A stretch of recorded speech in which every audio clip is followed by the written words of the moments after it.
하나님의 말씀은 신약성경 마태복음 5장 3절에서 9절까지 말씀입니다. 신약성경 마태복음 5장 3절에서 9절까지 말씀, 제가 가진 성경은 신약성경 5쪽입니다.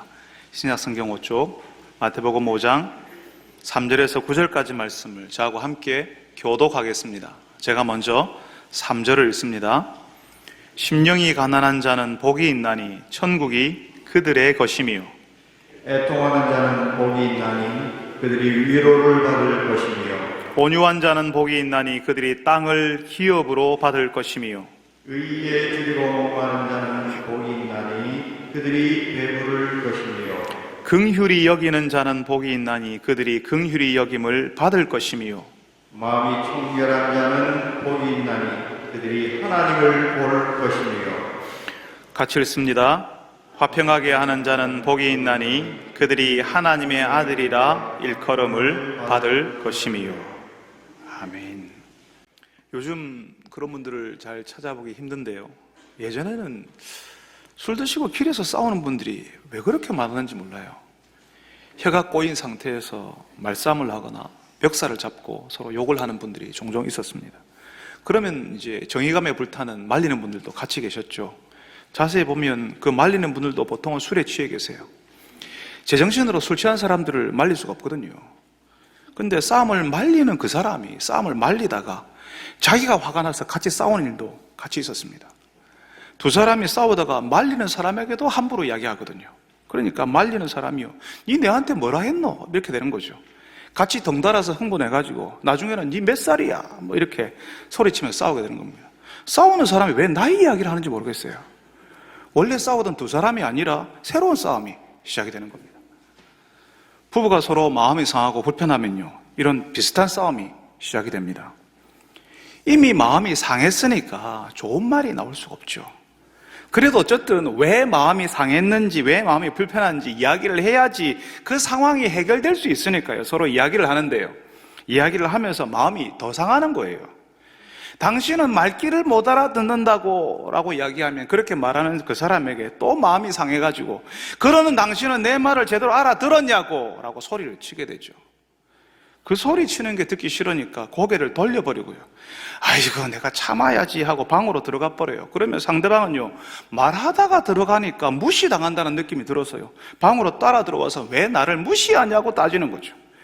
그 싸움을 피하고 싶었지 무시한 적은 없었던 그 배우자는 또다시 무시했다는 이야기에 따지게 돼요. 내가 언제 무시했는데 하고 눈을 부라리게 되죠. 끝이 없습니다. 하면 할수록 그 마음이 패이고 그 영혼이 상처를 받아요. 서로 소리치고 서로 상하게 하면서 그 말과 그 부라리는 눈, 흘기는 눈을 멈추지 않습니다. 죄인이라면 다 알 수밖에 없어요, 이런 일들을. 이건요, 사춘기를 통과하는 자녀를 키우는 부모들에게도 똑같이 나타납니다. 사춘기에는 모든 것이 불안하고 괜히 우울하고 스트레스가 많은 시기잖아요.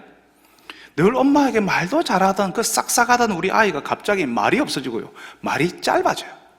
말을 해도 퉁명스럽게 되잖아요. 그러니까 그걸 못 보고 있던 아빠나 엄마가 한마디 하는 거예요. 야, 엄마 아빠에게 말버릇이 그게 뭐야? 그러면 우리 아이들은 그 다음에 말을 안 합니다. 말을 했는데 퉁명스럽다고 야단맞으니까 차라리 말을 안 하고 말지 그러는 거죠. 그러면 왜 또 말을 안 하냐고, 너 왜 그러냐고 이렇게 얘기하는 거죠. 말을 안 하니까 답답하다고.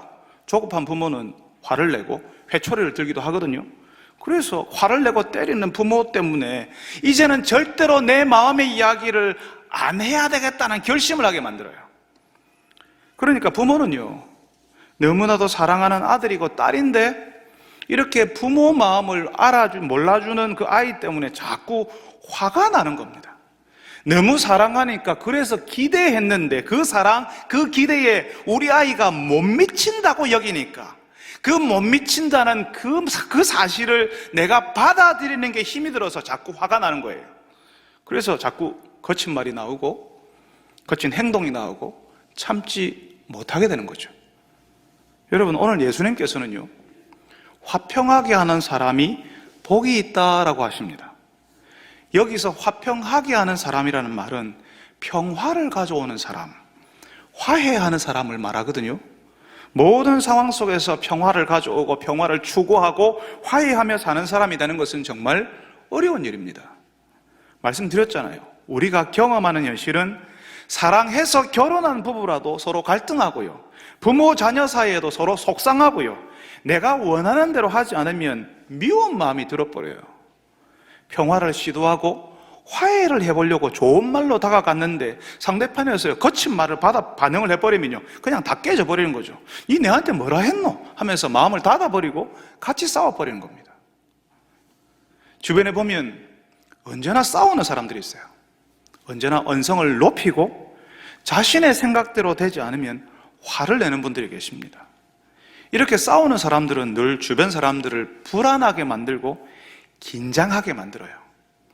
주변 사람들은 이 사람 원래 그러니까 하면서 이 사람의 감정을 다치지 않게 하려고 무던히 노력합니다. 그런데 아쉬운 게요, 이렇게 쉽게 화를 내고 쉽게 언성을 높이는 이 사람은 자기가 대단해서 사람들이 자기를 알아봐주고 자기를 인정해준다고 생각한다는 거죠. 그래서 어느 모임을 가도 그 모임이 조금 익숙해지고 만만해지면 언성을 높이고요, 자신의 생각과 다른 이야기가 나오면 싫은 티를 확 내는 겁니다. 그렇게 해야 사람들이 자기를 함부로 대하지 않는다고 믿는 거죠. 주변 사람들이 나를 받아주고 내 눈치를 봐주고 나의 감정을 이해해 주려고 애를 쓴다는 사실을 몰라요. 그러다가 자신처럼 언성을 높이고 불쾌한 감정을 스스럼 없이 드러내는 사람이 거기에 같이 있으면요, 파박 하고 불꽃이 튀는 거죠. 왜냐하면 둘 다 참지 못하기 때문에 그렇습니다. 다른 사람들은 내 말을 들어주고 내 감정을 다 받아줘야 되지만, 다른 사람들은 나에게 그래야 되지만 나는 그렇게 못하겠다는 거죠. 나는 다른 사람들의 말을 들어주는 것이 힘들고 다른 사람들의 불쾌한 감정을 받아주는 것이 불편하거든요. 그냥 내가 화를 내는 게 쉬워요. 들어주고 이해해주고 그 사람이 다 말하기까지 기다려주고 다시 들어주고 하는 거는 정말 성숙해야 가능한 일이거든요. 내 마음에 안 들어서 화를 내버리는 것은요, 정말 쉽습니다. 웬만하면 화를 내면 금방 해결이 돼요. 소리 지르니까 기분 나쁘다고 막 얼굴이 빨개져가지고 이야기하니까 어이구 무서워서 피하나 더러워서 피하지 하고 그냥 해줍시다 이렇게 하는 거죠. 이게 훨씬 쉬운 거예요. 그래서 많은 사람들이 그 쉬운 걸 하는 겁니다. 화를 내고 소리치고 싸우려고 한다는 거죠. 근데 예수님께서 뭐라고 하세요? 화평하게 하는 자는 복이 있나니. 사실 예수님이 이 말씀을 하시던 시대에도 화평하게 한다, 화해한다는 말은 지극히 비현실적인 말이었습니다. 예수님의 시대도 평화의 시대가 아니었어요. 힘이 충돌하던 시대, 큰 폭력이 작은 폭력을 압도하던 시대였습니다. 큰 힘을 가진 사람이 무참하게 작은 자를, 약한 자를 억누르고 조용히 하라고 소리치면 조용해지는 그게 평화였어요. 소리쳐서 조용히 해 하고 하면 거기서 조용해지는 그게 평화였다고요. 아무 말도 못하고 아무 일도 일어나지 않는 침묵, 그 조용함이 예수님 당시의 평화였다는 겁니다. 팍스 로마나라고 불리던 로마 제국이 강요해서 만들어낸 평화, 강요된 평화였다는 겁니다. 그러니까 유대인들 사이에서는요, 힘을 길러서 이방 세력을 몰아내야지 자기들의 평화가 온다고 생각했어요. 싸워야 한다고요. 대표적인 사람들이 예수님 당시에 열심당이라고 하는 사람들이 있었습니다. 유대 나라가 로마의 식민지가 되었기 때문에 무력으로라도 나라를 되찾겠다고 했던 사람들이었어요. 이 사람들은 로마와 같은 이방인들, 유대 사람이 아닌 모든 다른 이방인, 모든 이방인들에게 적개심을, 미움을 가지고 있었습니다. 그리고 이런 마음을 가진 열심당원들이 스스로를 자기들이 하나님의 열심을 가졌다고 생각했거든요. 그래서 스스로를 뭐라고 부르냐면 하나님의 아들들이라고 불렀어요. 미워하는 마음, 적개심을 퍼뜨리고 우리를 힘들게 하는 사람을 미워하라고 가르치는 거죠. 수많은 사람들이 이 열심당원들의 생각에 동조하고 열광했습니다. 편하거든. 그래, 싸워야지, 미워해야지 하고 사람들이 적개심을 가지는 것을 당연하게 생각했어요. 그렇게 하는 사람이 진정한 하나님의 아들들이라고 생각했습니다. 그런데 예수님이 뭐라고요? 화평하게 하는 사람은 복이 있나니 라고 하십니다. 다들 미워하고 싸워야 한다는데, 다들 그렇게 생각하는데 예수님은 화평하게 하는 자가 복이 있다고 하십니다. 여러분, 얼마나 비현실적인 이야기를 하세요? 지금도 우리를 힘들게 하는 사람은요, 미워하라고 하는 가르침이 예전부터 유행병처럼 우리 속에 깊이 퍼져 있어요. 우리가 보는 영화, 드라마, 소설, 웹툰 다 그렇게 합니다. 속 시원하게 갚아줘라. 얼마나 멋지게 복수하고 그 미워하는 사람에게 어떻게 신선하게 갚아줬냐, 어떻게 참신하게 갚아줬냐가 영화, 드라마에서 다루는 이야기예요. 넷플릭스에서, 왓챠에서, 애플 TV에서 나오는 모든 드라마들이, 영화들이요, 바로 그렇게 시원하게 참신하게 갚아준 이야기를 다루고 있어요. 그게 현실이니까. 그게 우리 마음이 뿜어내는 진실이니까. 영화, 드라마에서도 그런 현실을 반영하는 거예요. 우리는 쉬운 걸 하고 싶거든요. 화해하기 위해서 애를 쓰고 기다려주고 마음 졸여가면서 속이 시커멓게 타들어가도록 기다리고 도대체 그 사람에게 무슨 사연이 있었을까 들어주는 일은요, 시간이 오래 걸리는 일이에요. 어려운 일이에요. 심지어는 내가 아프기까지 한 일이에요. 그러니까 다들 쉬운 걸 하려고 한다고요. 미워하기로. 너도 맛 좀 봐라 하면서 내가 당한 대로 갚아주기로 하는 거죠. 부부 사이에서 바로 이 쉬운 걸 하려고 하니까 자꾸 관계가 어려워지는 겁니다. 화평하게 하고 화해하려면 품어주고 내가 고개를 숙여야 하는데 그걸 못하겠는 거예요. 차라리 미워하는 게 쉬워요. 그래서 미워하기로 하는 거죠. 우리가 하나님을 믿는 사람이니까 미워하면 안 되는 줄 아는데 내 마음은 자꾸 밉다 하고 내 현실은요, 주변 사람들은 다들 미워하는 게 당연하다고 하니까 그 현실을 따라가는 겁니다. 근데 여러분, 예수님이요, 미워하는 것이 너무나도 당연한 현실에서 화해하고 화평하게 하는 이런 말도 안 되는 비현실적인 이야기를 우리에게 하십니다. 왜 그러실까요? 다들 미워하며 사는데 그게 쉬운 건데 왜 우리에게 안 되는 일을, 화평하게 하는 일을 하라고 하시죠? 왜냐하면 하나님이 우리를 미워하지 않고 그 말도 안 되는 비현실적인 화해, 화평하게 하는 일을 해 주셨으니까요. 현실에서는 있을 것 같지 않은 그 일을 우리에게 실제로 보여주셨으니까요. 여러분, 처음 에덴 동산에 아담과 하와를 두시고 거기서 하나님께서 아담과 하와에게 그 모든 걸 주셨어요. 하나 빼고. 동산 각종 나무 열매는 네가 임의로 먹되 그 에덴 동산을 경작해서 마음껏 즐겨라, 마음껏 해라, 다 해봐라. 그렇지만 동산 중앙에 있는 선악을 알게 하는 나무 열매는 먹지 말아라 했는데 그걸 홀라당 먹어버리네. 그리고는 하나님을 피해 다녀요. 그런 아담과 하와를 하나님께서 기뻐하셨을까요? 그 아담과 하와가 아들을 낳아요. 아들 둘을 낳았는데 큰아들 가인이 자신의 동생 아벨을 들에서 쳐 죽입니다. 미워서요. 그 장면을 바라보는 하나님의 마음이 어떠셨겠습니까? 하나님의 마음은 찢어지도록 아프셨을 거예요. 이 땅을 경작해서 하나님의 나라로 만들어 보라고 했는데 서로 범죄하고 분쟁하는 세상, 서로 치고 받고 싸우는 그런 세상으로 만드는 사람들을 보면서 배신감을 느끼고 다 쓸어버리고 싶은 그런 마음이 들지 않았겠습니까? 차라리 다 쓸어버리고 새로 시작하고 싶은 마음이 들지 않았겠습니까? 리셋하는 거죠. 다시 처음부터. 하나님께서 세상을 창조하셨다면 그 창조를 다시 할 수도 있는 분이시잖아요. 차라리 새로운 인류를 만들자, 오염되지 않은 새로운 사람을 만들자 할 수 있지 않아요? 그런데 하나님께서는 하나님의 마음을 아프게 하고 하나님을 향해 등을 돌리는 미운 짓만 골라서 하는 사람들과 화해하기로 하셨어요. 하나님을 거역하는 사람들을 하나님께로 다시 찾아오시기로 하는 거죠. 예전에 우리 집 큰아이가 어릴 때 아빠인 제가 보기에 명백하게 잘못한 일이 있었습니다. 아내가 그랬어요. 그대로 두면 우리 아이가 잘못될 수 있으니까 따끔하게 야단을 쳐야 된다고. 제 아내는 정말 화가 많이 났었습니다. 우리 아이가 그럴 줄 몰랐는데 엄마의 기대를 무너뜨려 버렸으니까 충격을 받았던 거죠. 큰아이는 아빠 엄마가 그 일을 모르기를 바랬는데 아빠 엄마가 안다는 사실을 알았어요. 집에 가면 이제 엄청나게 혼난다는 사실을 알고 있었습니다. 집에 와서는 저의 눈을 쳐다도 보지 못하고 방바닥만 쳐다보고 있었습니다. 그때 제가 큰아이에게 맛있는 거 먹으러 가자고 했어요. 밖에 나가서 아빠하고 같이 맛있는 거 먹고 같이 놀다 오자고 했습니다. 아내가 펄쩍 뛰었어요. 아니, 따끔하게 야단을 쳐야지 맛있는 거 먹으러 가면 어떻게 하냐고. 그래서 나중에 아내에게 그랬습니다.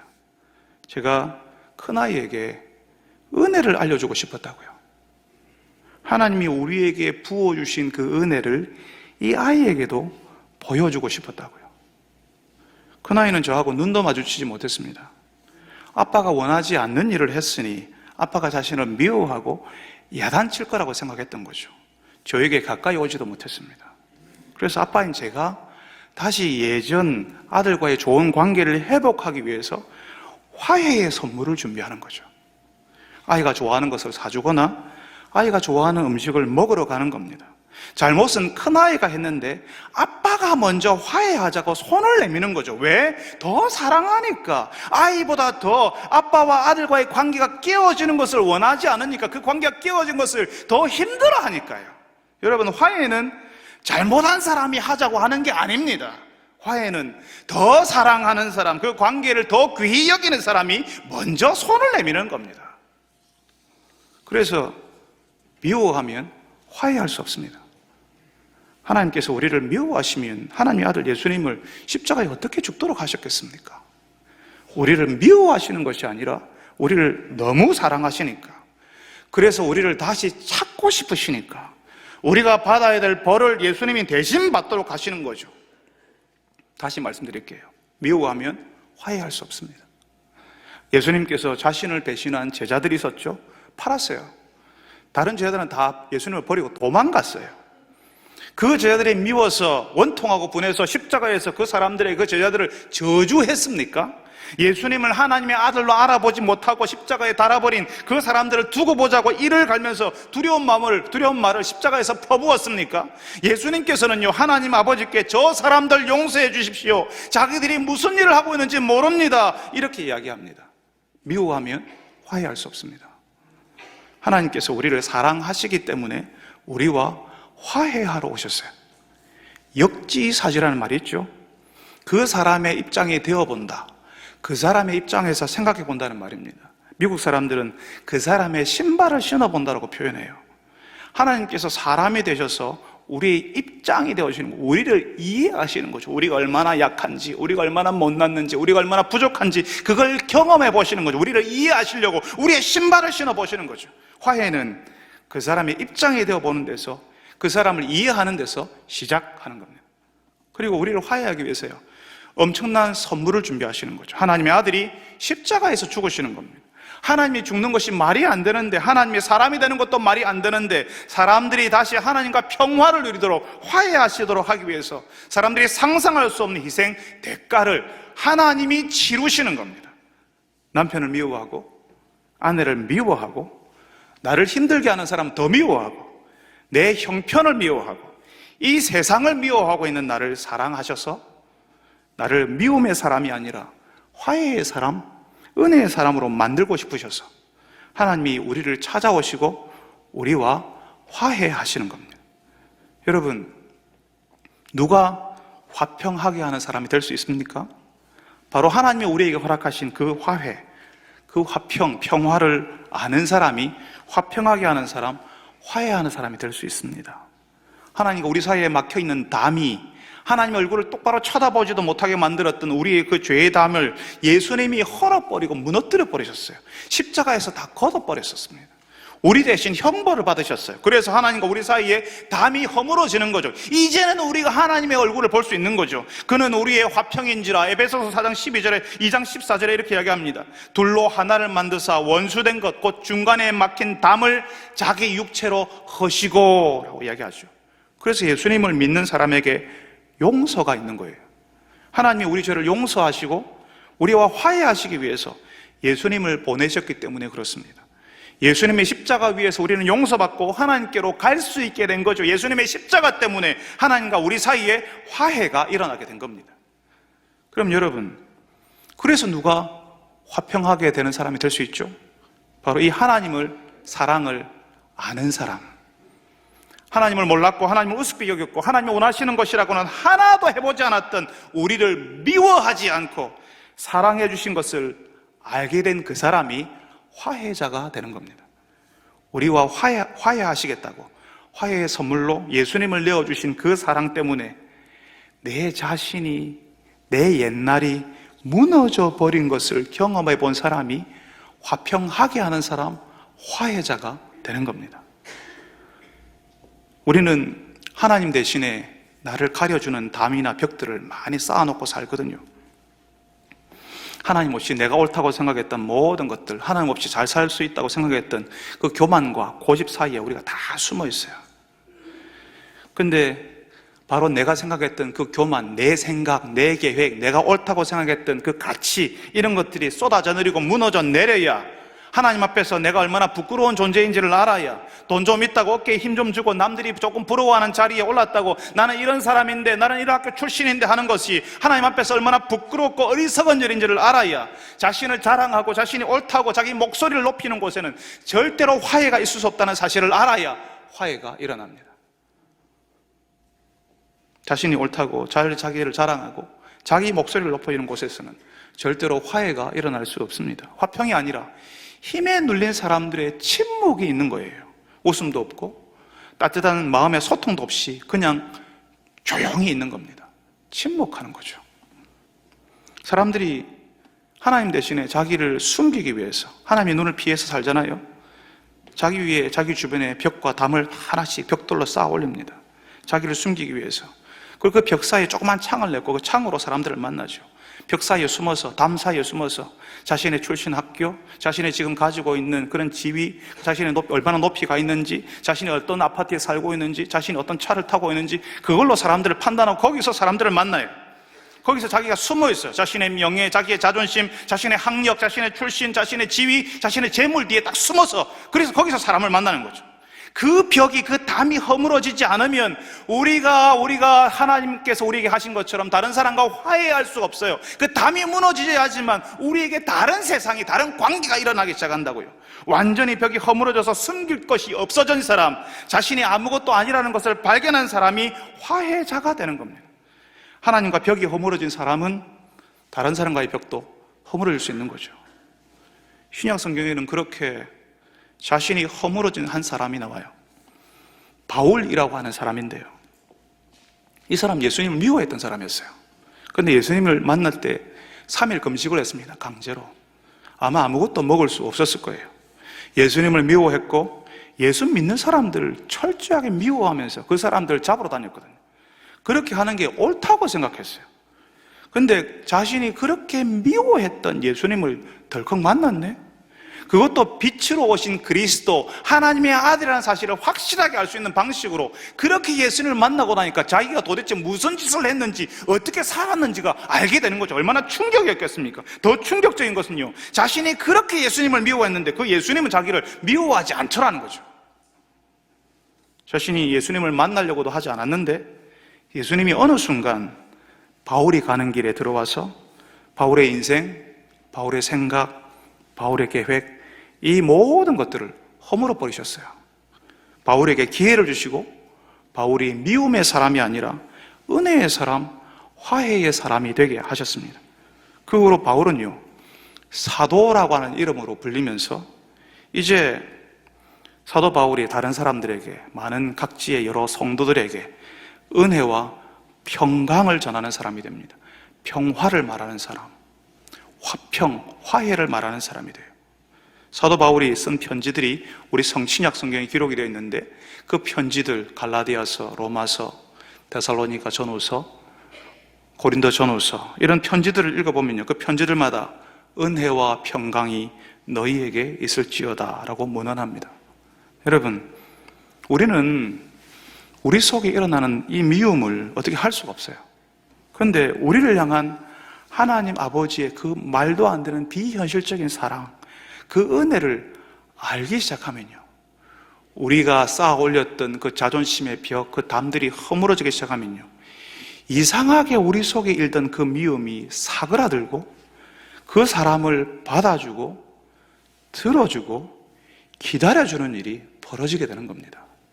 예수님이 하신 것처럼 나도 화해하고 싶다, 나도 그 사람을 품어주고 싶다는 이상한 마음이 일어나게 되는 거예요.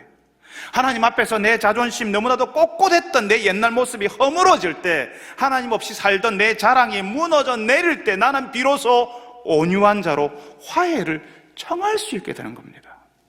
사랑하는 여러분들에게 그 화해의 경험이 일어나기를 바랍니다.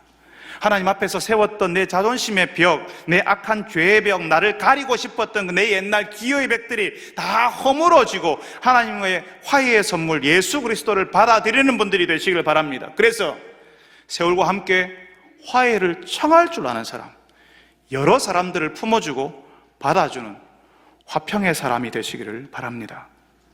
여러분, 그러면 이 화평하게 하는 사람에게 어떤 복이 약속되었을까요? 예수님께서요, 화평하게 하는 사람은 하나님의 아들이라 일컬음을 받을 것이다 라고 이야기합니다. 제가 설교를 시작하면서 말씀드렸죠. 예수님 당시에 무장투쟁을 주장하는 사람들이 있었는데 그 사람들이 열심당이었다고요. 열심당원들이었다고요. 그 사람들이 열심이라고 하는 그 열심, 그건 하나님을 향한 열심, 하나님의 열심이라고 스스로 생각했거든요. 그 하나님의 열심을 가지고 그 일을 한다고 해서 열심당이라고 불렀습니다. 그리고 그런 열심을 가진 자기들이야말로 진짜 하나님의 아들들이라고 생각했어요. 미워하라, 싸우라고 하는 열심당원들이 하나님의 진정한 아들들이라고요.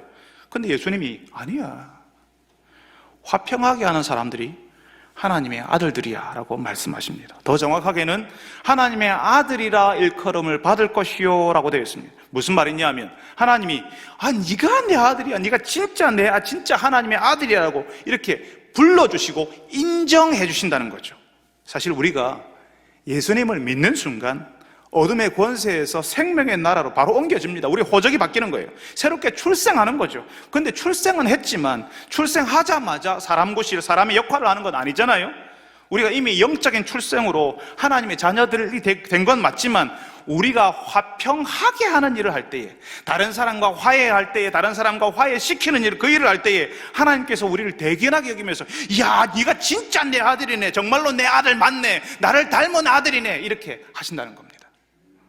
여러분, 그러니까 하나님의 화해를 받아들인 사람은요, 하나님 없이 살았던 나의 생각, 나의 자존심, 나의 옛날이 무너져 내린 사람은요, 또다시 신기한 일을 경험하게 돼요. 예전에 나를 힘들게 했던 사람들을 용서하기 시작하고요, 그 사람을 받아주기 시작해요. 처음부터 다 용서가 되고 다 받아줄 수 있는 거 아닙니다.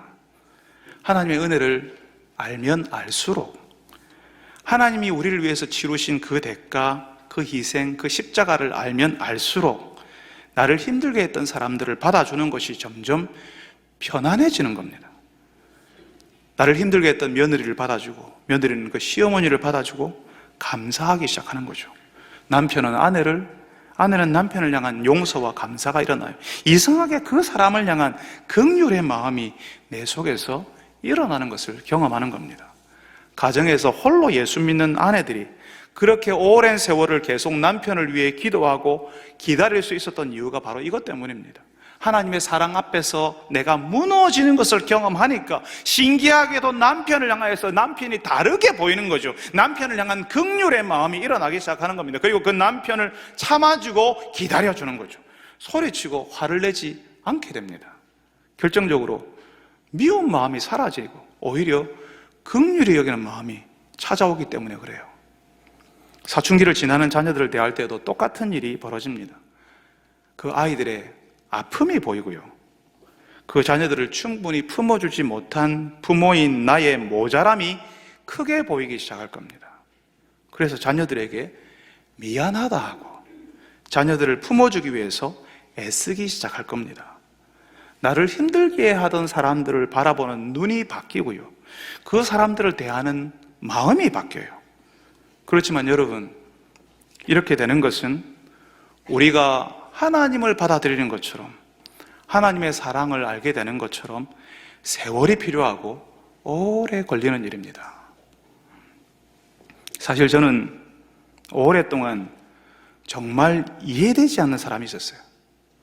그 사람이 하는 행동, 그 사람이 하는 말이요, 다 신경에 거슬리고요, 마음에 들지 않았습니다. 내 신경을 자꾸 긁는 거예요. 마음에 거슬리니까 어떻게 해요? 자꾸 싫어지는 거죠. 그게 자꾸 내가 알도록, 내가 알게 되는 거예요. 이제는 무의식적으로 그게 나타났는데 이제는 내가 의식하게 되는 거죠. 다른 사람도 알도록 나타나는 거죠. 참 괴로운 일이었습니다. 여러분, 이게요, 하나님의 사랑을 알거든요. 하나님의 은혜가 나에게 찾아왔고 내가 거기에 감격했고 그래서 나도 그 은혜를 흘려보내야 한다는 사실을 알아요. 그런데 그 사람이 하는 일 하나하나가 신경에 쓰이고 불편하고 그래요. 아직 제가 아닌 거죠. 더 많은 사람들을 품는 사람이 아직 아닌 거죠. 그 사람의 입장에 되어보면, 그 사람을 이해하기 위해서 그 사람의 입장에 되어보면 된다라고 제가 말씀드렸지만 그 입장이 다 이해되지 않을 수 있거든요. 10살짜리가 어떻게 30대의 입장, 50살 먹은 가장의 입장을 어떻게 다 이해할 수 있겠습니까? 그 입장이 되어보는 것도, 정말 그 사람의 신을 신어보는 것도 사람이 가진 한계가 있거든요. 그러니까 저는 정말 힘들지만 그렇게 하기로 했어요. 여러분, 혹시 수학이나 과학 혹은 어떤 논리, 어떤 책의 내용이 이해가 안 될 때 혹시 어떻게 하셨어요? 해야 돼요. 꼭 해야 되는데 이해가 안 되는 거예요. 어떤 분들은 에이 뭐 잘 모르는데 나중에 하지 뭐, 그냥 때려치워버리고 안 하는 거죠. 나는 안 해요. 나는 때려치워요. 이렇게 하는 분이 계시고요. 어떤 사람은 100번 읽으면 뜻이 통한다잖아요. 계속 읽으세요. 계속 들여다보세요. 이렇게 하는 분도 계십니다. 여러분, 계속 보고 있어도 안 될 때가 있어요. 그런데 이거 해야 돼요. 알아야 되는 거예요. 그러면요, 저는 눈을 질끈 감고 그냥 통으로 다 외우는 거예요. 몰라요. 아직도 이해가 안 돼요. 이해가 안 되는데 그걸 통으로 그냥 다 외워버리는 거죠. 해야 되니까. 그러니까 시험 쳐야 되고 앞에 뭔가 남았으니까 졸업해야 되니까 그 모든 것들이 이해 안 되는데 이해가 되면 제일 좋겠지만 이해 안 되니까 그냥 통으로 다 외워버리는 거예요. 그러니까 나중에 이해되는 날이 올 것을 믿고 그냥 통으로 계속 읽든지 외울 때까지 읽든지 그냥 처음부터 눈을 질끈 감고 달달 외우든지 해서 거의 다 외워버리는 겁니다. 이해하고는 상관없이 그냥 다 받아들이는 거죠. 사람을 받아줄 때 그렇게 하려고요. 정말 이해 안 됩니다. 그래서 안 만나고, 이해 안 되니까 안 만나고, 그래서 미워하고 밀어내어버리고, 그래서 사랑하지 못하는 것이 아니라 그냥 눈을 질끈 감고 통으로 그냥 있는 그대로 다 받아주려고요. 하나님이 우리에게 사실은 그렇게 하셨어요. 우리가 괜찮아서 우리가 다 이해돼서 받아주시는 것이 아니라 그냥 있는 그대로 통으로 그냥 다 받아주셨어요. 예수님이 우리에게 그렇게 하셨어요. 하나님이 우리를 사랑하시는 게 논리적으로 이해가 되나요? 우리를 사랑한다고 하나님의 아들을 내어주시는 것이, 우리와 화해하시겠다고 예수님이 십자가에 죽으시는 것이 하나님을 미워했던 사람들에게 그렇게 하시는 것이 이해가 됩니까? 그런 사람을 위해서 아들을 내어놓으시는 그 사랑을 우리가 어떻게 쉽게 이해할 수 있습니까? 그런데 하나님께서요, 정말 이해 안 되는 사랑, 그냥 우리를 통으로 받아주시는 그 은혜를 부어주셨어요. 그래서 그 흉내라도 내어보려고요. 이해 안 되는데 그냥 통으로 받아주자고요. 모든 사람에게 우리가 그럴 수는 없지만, 그렇다면 적어도 우리가 사랑해야 될 사람, 꼭 사랑해야 될 그 사람에게는 적어도 그렇게 해주자고요. 아예 외워버리듯이, 그 통으로 받아주버리듯이 그렇게 해주자는 거예요. 여러분, 남편이, 아내가 정말 내 속으로 낳은 내 자식이 이해가 안 되잖아요. 내 속으로 낳았는데 이해가 안 돼요. 일터에서 만나는 그 사람들이 참 상식도 없고 예의도 없다고 느낄 때가 있잖아요. 그래서 우리는 다 현실을 택하거든요. 쉬운 길 미워하기로 해요. 근데 예수님께서 어떻게 하라고요? 화평하게 하는 자는 복이 있나니. 예수님께서 우리가 하나님의 자녀로 세상에서 살아주기를 원하십니다. 하나님의 아들들로, 하나님의 딸들로. 서로 미워하는 세상에, 담을 쌓아 올리는 세상에, 니하고 내하고는 다르대. 나는 니하고 상종도 못하겠어. 너는 너무 다르니까. 그래서 미워하는 그 세상 속에서 분노와 미움의 담을 허물어버리는 사람으로 우리를 보내시는 겁니다. 미워하고 갚아주고 뻔때를 보여주라고 하는 세상에서 우리에게 미워하는 것이 아니라 화해, 화평을 부탁하고 계십니다. 미워하면 화해할 수 없습니다. 용서하지 못하면 평화가 이루어지잖아요. 계속 거기에 긴장이 있습니다. 용서가 일어날 때까지. 하나님께서 우리를 미워하신 것이 아니라 용서하시고 사랑하셔서 우리와 화해하신 것처럼 우리도 사람들과 화해하기 원하세요. 여러분, 그냥 있는 그대로 통으로 외워버리듯이 그 사람을 받아줄 수 있게 해달라고 함께 기도합시다. 내 배우자를, 내 아이들을, 나를 힘들게 하는 그 사람들과 화해할 수 있게 해달라고 같이 기도합시다. 우리 하나님께서 어느 날 우리에게 그 사람들이 이해되는 날이 오게 하실 거예요. 참으로 현실적이지 않은 예수님의 이 요구가 현실이 되는 것을 보게 되는 날이 올 겁니다. 우리 앞에 가로막힌 그 담을 허물어 주실 것입니다. 우리가 그 믿음을 가지고 하나님이 우리에게 보여주시는 그 화해, 그 평화를 우리 곁에 있는 사람들에게 보여주고 알려주는 여러분들이 다 되시기를 바랍니다.